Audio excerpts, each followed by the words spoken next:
ఓం ఓం శ్రీ గురుభ్యో నమః. ఓం శ్రీ గణేశాయ నమః. ఓం శ్రీ కృష్ణ పరబ్రహ్మణే నమః. శ్రీమద్భగవద్గీత అథ ద్వితీయోధ్యాయః సాంఖ్యయోగः. శ్రీ గురుభ్యో నమః. శ్రీకృష్ణ పరబ్రహ్మణే నమః. శ్రీమద్భగవద్గీత ద్వితీయోధ్యాయము సాంఖ్య యోగము శ్లోకము 30. దేహి నిత్యమవధ్యోయం దేహే సర్వస్య భారత తస్మాత్ సర్వాణి భూతాని నత్వం శోచితుమర్హసి. భారత వంశీయుడవగు ఓ అర్జున, సకల ప్రాణముల దేహమునందు గల ఈ ఆత్మ ఏ కాలమునందైనను వధింప శక్యము కానిది కావున సకల ప్రాణముల గురించి నీవు శోకింపతగదు. ఓం శ్రీ గురుభ్యో నమః. 30వ శ్లోకమును పరిశీలించినట్లయితే, దేహి నిత్యం అవధ్యోయం దేహే సర్వస్య భారత తస్మాత్ సర్వాణి భూతాని నత్వం శోచితుమర్హసి అంటూ ఉన్నారు భగవంతుల వారు. ఈ శ్లోకాన్ని మనము చక్కగా అర్థం చేసుకోవాలంటే భారత అనే ఒక మాటని అర్థం చేసుకుంటే శ్లోకం అంతా వచ్చేసినట్టే. భారత అంటే సాధారణంగా మనము భరత వంశంలో పుట్టిన ఓ అర్జున అంటూ ఉంటాము. అది కరెక్టే, కానీ శ్లోకానికి తగ్గట్టుగా అప్పుడప్పుడు అర్థాలు కూడా మారిపోతూ ఉంటాయన్నమాట. దీన్ని అంతరార్థంగా తెలుసుకోవాల్సిన అవసరం ఎంతైనా ఉంది. భారత, భా ప్లస్ రథము, భారత. భా అంటే ప్రకాశము, రథము అంటే అందులో రమించడం అనమాట. అంటే ప్రకాశమునందు రమించేవాడిని భారత అంటాడు, లేదా భరతుడు అంటారు. అంటే ఈ భారతదేశంలో పుట్టిన వాళ్ళందరూ కూడా ఆ యొక్క ప్రకాశమునందు రమించే వాళ్ళే అనమాట. ప్రకాశము అంటే జ్ఞానము అని ఒక అర్థము. జ్ఞానములో రమిస్తూ ఉంటారు భారతదేశంలో పుట్టిన వారందరూ కూడా. అది స్వతహాగా వాళ్ళ బ్లడ్లోనే ఉంటుంది అది. అలాగే ప్రకాశము అంటే ఇంకో అర్థం ఏంటంటే, సృష్టిలో ఉండే సమస్తానికి ప్రకాశాన్ని అందించేవారు ఎవరు అంటే ఆ పరబ్రహ్మ లేదా ఆత్మ. అంటే ఆ పరబ్రహ్మంలో ఎవరైతే రమిస్తూ ఉంటారో వారిని భారతులు అంటారు, లేదా ఆత్మతత్వంలో ఎవరైతే రమిస్తూ ఉంటారో వారిని భారతులు అంటారు. అంటే ఇప్పుడు అర్జునుల వారికి ఒక దుఃఖము కలిగింది. ఏ దుఃఖము? దేహము అనే దానిలో పడిపోయి ఉన్నారు కాబట్టి భగవంతుల వారు ఈ దుఃఖం ఎందుకు కలుగుతుందో రకరకాల ఉదాహరణలతో చూపించారు. దేహం అంటే ఏంటి, అందులోపల ఉండే దేహి అంటే ఆత్మ అంటే ఏంటి, రెండింటి యొక్క స్వరూపాలను చక్కగా చూపించారు. అందువలన అర్జునుల వారికి ఏమైపోతూ ఉంది, దుఃఖ నివృత్తి జరుగుతూ ఉందన్నమాట. ఎవరికైనా కూడా దుఃఖ నివృత్తి జరగాలంటే నిజమైన శాశ్వతమైన ఆనందము ఆ ప్రాప్తి కలిగితేనే దుఃఖ నివృత్తి కలుగుతూ ఉంది. మిగతా దుఃఖములు కలుగుతూ ఉన్న తాత్కాలికంగా పోతూ ఉంటాయి, వస్తూ ఉంటాయి అన్నమాట. కానీ నిజమైన దుఃఖ నివృత్తి అంటే దుఃఖం ఎప్పుడు పోతుందంటే శాశ్వతమైన ఆనందం ఎప్పుడైతే ప్రాప్తించుకుంటూ ఉంటామో అప్పుడు మాత్రమే మనకు ఈ దుఃఖ నివృత్తి జరుగుతూ ఉంటుంది. అంటే ఆ శాశ్వతమైన ఆనందం అంటే ఏంటి? అదే బ్రహ్మ విద్య. బ్రహ్మ విద్యను ఎవరైతే తెలుసుకుంటారో, ఎవరైతే ఆత్మతత్వాన్ని తెలుసుకుంటారో, ఆ యొక్క ఆత్మయే నేను అని ఎవరు అనుభూతం తెచ్చుకుంటారో, ఆ పరబ్రహ్మమే నేను అని ఎవరైతే తెలుసుకుంటారో, అహం బ్రహ్మాస్మి ఎవరైతే అనుభూతం చేసుకుంటారో, అప్పుడు శాశ్వతంగా ఈ దుఃఖ నివృత్తి అనేది జరుగుతూ ఉంటుంది. శాశ్వతమైన ఆనందం కలుగుతూ ఉంటుంది. అందుకే ఒక చిన్న పదంలో అక్కడ భగవంతుల వారు భారత అని ఉపయోగించారనమాట. కాబట్టి భారత తెలుసుకుంటే మనకు అర్థమైపోతూ ఉంటుంది. అలాగే ఇంకా ఏం చెప్తున్నారంటే, ఈ యొక్క అయం అన్నారు ఇక్కడ శ్లోకంలో, దేహి నిత్యం అవధ్యోయం. అయం అంటే మనం ఇంతకుముందు ఏం చెప్పుకున్నాము, ఆత్మ అని చెప్పుకున్నాము. ఈ ఆత్మ ఎలా ఉంటుందంటే సర్వస్య అన్నారు. అంటే ప్రతి ప్రాణి యొక్క దేహములోనూ ఉంటుంది. మరి ఇది ఎలాగుంటుందంటే నిత్యం, ఎల్లప్పుడూ ఉంటుంది. అవధ్య, వధ్యము అంటే వధించడము, కానీ ఆత్మను ఎవ్వరు కూడా వధించలేరు. కాబట్టి ఓ అర్జున, ఈ ఆత్మ సర్వాణి భూతాన్ని, అన్ని భూతములలో ఉంది. కాబట్టి నువ్వు శోచితుం నహర్హసి అంటే శోకించడానికి అర్హుడవు కావు, అంటే శోకించతగవద్దు అని భగవంతుల వారు చెప్తూ ఉన్నారనమాట. మనం ఇంతకు ముందు ఒక రచయిత గురించి చెప్పుకున్నాము, బ్రెయిన్ వెయిస్ అనేసి అమెరికన్ రచయిత. ఈయన అనేక గ్రంథాలు అద్భుతంగా రాశారు. అందులో ఒకానొక గ్రంథము సేమ్ సోల్ మెనీ బాడీస్ అంటే ఈయన 2004లో రాశారు.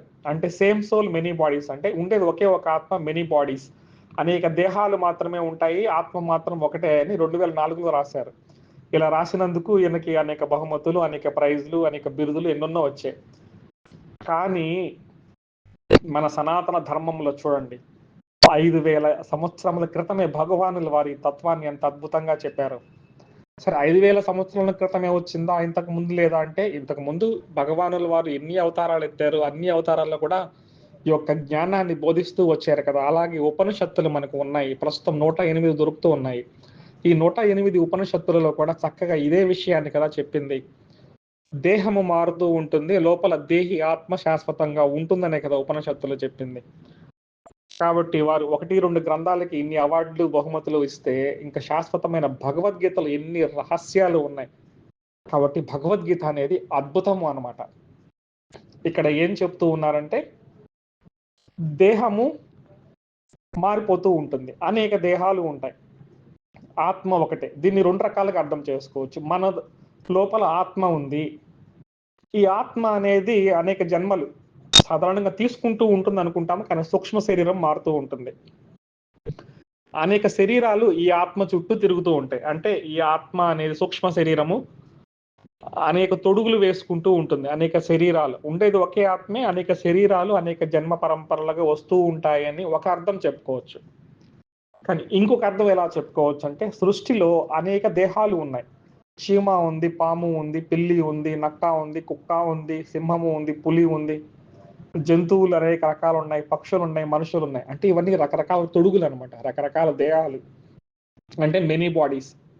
ఈ అన్ని దేహాలలో ఉండేది ఒకే ఒక ఆత్మ అనేసి భగవంతుల వారు అద్భుతమైన విషయాన్ని ఇక్కడ చెప్తూ ఉన్నారు. సర్వాణి భూతాన్ని అన్నారు, సర్వభూతములలో కూడా ఉండేది ఇదే ఆత్మ, ఇదే ఒకే ఒక ఆత్మ అని అద్భుతంగా చెప్పారనమాట. ఎప్పుడైతే ఈ విషయాన్ని తెలుసుకుంటారో దుఃఖము అనేది ఉండదనమాట. అంటే ఇక్కడ ఏం చెప్తున్నారు, ఈ యొక్క ఆత్మ అనేది ఎప్పటికీ నశించదు, దేహం మాత్రమే నశిస్తూ ఉంది. దేహాలు కదులుతూ ఉంటాయి, అనేక దేహాలు ఉన్నాయి, కానీ ఆత్మ కదలదు. మార్పులు దేహాలకే కానీ ఆత్మకి మార్పు లేదు. మరణించేది స్థూల దేహమే కానీ ఆత్మ కాదు అని ఎప్పుడైతే తెలుసుకుంటామో దుఃఖము నివృత్తి అవుతుందనేసి భగవంతుల వారు ఇక్కడ చక్కగా చెప్తూ ఉన్నారనమాట. అలాగే ఇంకా పరిశీలించినట్లయితే, ఓ అర్జున, ఈ ఆత్మకి దేహములన్నీ కూడా ఉపాధులే. ఆత్మ ఉండేదేమో ఒకటే, అనేక ఉపాధులు వస్తూ ఉంటాయి, పోతూ ఉంటాయి. ఈ ఉపాధులు ఎన్నెన్నో ఉంటాయి, ఆ ఉపాధులన్నీ కూడా మార్పు చెందుతూ ఉంటాయి, నశిస్తూ ఉంటాయి.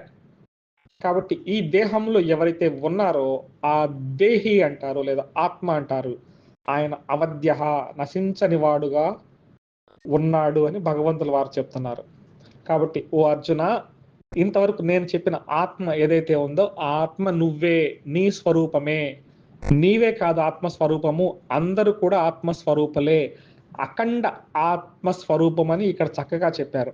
సర్వస్య దేహే అయం దేహి నిత్య అవధ్య అంటే పోవడము రావడము అనేది ఈ ఆత్మకి ఉండదు, దేహములకు మాత్రమే ఉంటాయి అని ఆత్మతత్వాన్ని చక్కగా చెప్తూ ఉన్నారు. కాబట్టి అర్జునుల వారికి వచ్చిన కష్టం ఏంటి, దుఃఖం ఎందుకు, శరీరం పోతూ ఉందనేసి వచ్చిందనమాట. ఇక్కడ భగవంతుల వారు ఏం చెప్తున్నారు, శరీరం పోతుంది కానీ ఆత్మ శాశ్వతము, నువ్వు శరీరం కాదు, ఆత్మ. నువ్వు శరీరం అనుకోవడం వల్ల నీకు దుఃఖం వచ్చింది, కానీ ఆత్మ గురించి తెలుసుకో. ఈ ఆత్మ ఎటువంటి వికారానికి, వినాశనానికి లోను కాదు, అది నీ స్వరూపము, నువ్వంటే ఏంటో తెలుసుకో అని చెప్పారు. అలాగే అందరూ కూడా ఆత్మ అనాత్మల మధ్య భేదాన్ని తెలుసుకోలేక మనమంతా కూడా అనాత్మ అయిన దేహాన్ని పట్టుకొని వేలాడుతూ ఇది పోతుందేమో అని దుఃఖపడుతూ ఉంటాము. కానీ భగవంతుల వారి వచనాన్ని అనుసరించి ఈ దేహం మారుతూ ఉంటుంది, లోపల మారని వాడు ఆత్మతత్వం అక్కడ ఉన్నాడని గ్రహించాలన్నమాట. కాబట్టి అర్జునుల వారు, లేనాయన బాగా ఏడ్చి అలసిపోయినట్టున్నావు, కొంచెం కళ్ళు తుడుచుకో, యుద్ధం చెయ్యి, అక్కడ ఉండేది భీష్మద్రోణులు రాజులంతా కూడా దేహాలు మారిపోతూ ఉంటారు, ఇంతకుముందు ఈ దేహాలు పోయాయి వచ్చాయి, రాబోయే రోజుల్లో కూడా దేహాలు పోతూ ఉంటాయి వస్తూ ఉంటాయి, కానీ ఆత్మ పోయేది కాదు వచ్చేది కాదు. ఆ భీష్మ ద్రోణులలో ఉండే ఆత్మ ఏదైతే ఉందో అదే ఆత్మ నీలోనే ఉంది.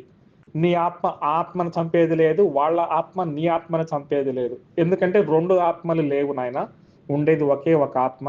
ఉండేది ఒకే ఒక ఆత్మ అయినప్పుడు ఇంకా చంపేది ఎవరిని, చంపించుకునేది ఎవరని, చంపబడేది ఎవరని చక్కగా చెప్తూ ఉన్నారు. కాబట్టి అర్జునుల వారి మోహం ఇక్కడ రెండు రకాలుగా గుర్తుపెట్టుకోవాలి. మొట్టమొదటిది ఏంటంటే అనాత్మ ధర్మాలను ఆత్మ మీద ఆరోపించుకుంటున్నాడు, అంటే దేహ ధర్మాన్ని ఆత్మ మీద ప్రయోగిస్తున్నాడు. దేహం పోతుంది కదా అని బాధపడుతూ ఉన్నాడు, అందువల్ల వచ్చింది. అందుకోసం భగవంతుల వారు అనేక కోణాలలో ఏం చెప్పారు, ఆత్మతత్వాన్ని విడదీసి చెప్పారు, దేహ తత్వాన్ని విడదీసి చెప్పారు, దేహం పోతుందని చెప్పారు, ఆత్మ శాశ్వతమని చక్కగా అనేక శ్లోకాలతో భగవంతుల వారు చెప్పారు. ఇది ఒక రకంగా మోహాన్ని తొలగించారనమాట. తర్వాత ఇంకొక మోహం ఉందన్నమాట, అదేంటంటే స్వధర్మాన్ని ఆయన చేయాలన్నమాట. కానీ స్వధర్మాన్ని చేయకుండా పరధర్మాన్ని పట్టుకుంటానంటున్నాడు.